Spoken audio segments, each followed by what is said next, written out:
Every new player has very likely started learning how to play Puyo using the blocking method. You might have done it yourself too without realizing what the name is. The blocking method is very simple. It's when you create a clump of 3 Puyo, blocking that clump of 3 Puyo with a different color, and then putting the 4th Puyo on top of that. What if I told you that this method can be used in even high levels of play? The fundamentals of chaining vertically can be seen as a deeper application of the blocking method. We can apply these techniques to both transitions and building out your tail. Let's start with transitions.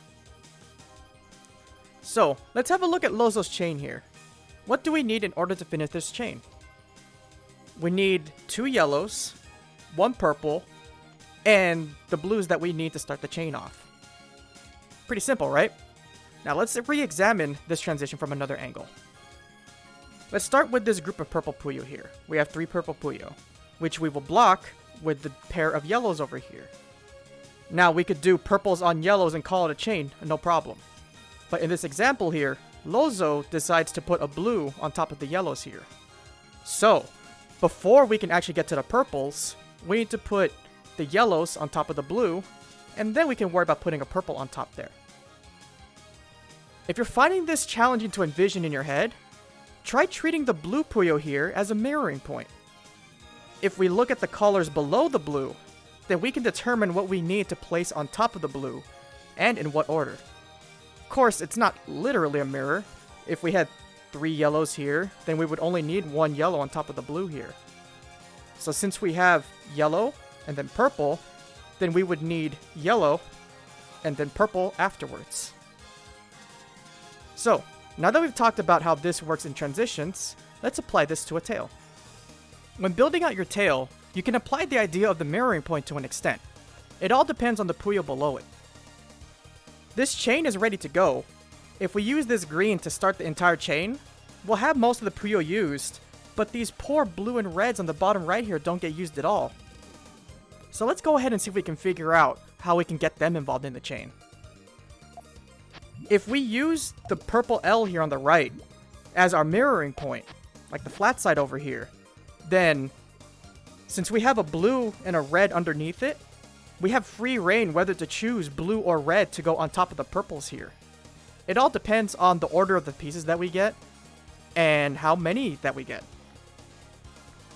Since I'm receiving 3 blues before I receive 3 reds, I decided to go with the blue link first here. And this way, look at that. Now we've managed to extend our chain at the tail end a little bit with these blues. Let's go one step further. Now that we got these blues involved in the chain, we can get these reds involved as well. We got 2 reds here. All we need is 2 more reds in the right spaces here. And we can get these reds involved in the tail end of the chain without wasting them. Like so. 1 and 2.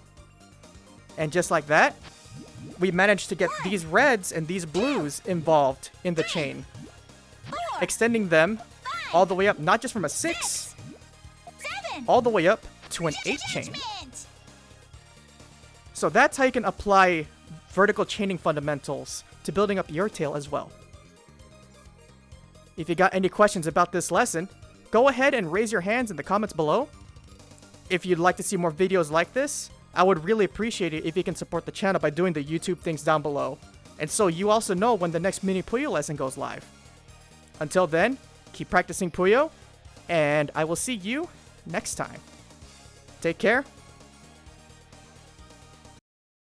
Let's start with transitions. So, I'm looking at the wrong side of the board. I should be looking this way. The red and blue. That means we can choose either to go blue or red, whether we... You're going too fast there, buddy. When building out your tail, you can apply the idea of the mirroring point to an extent. It depends on the Puyo below it. This chain is not ready to go because I forgot to start the replay. Now let's take it one step further. When these Puyos pop, it goes red, blue, purple.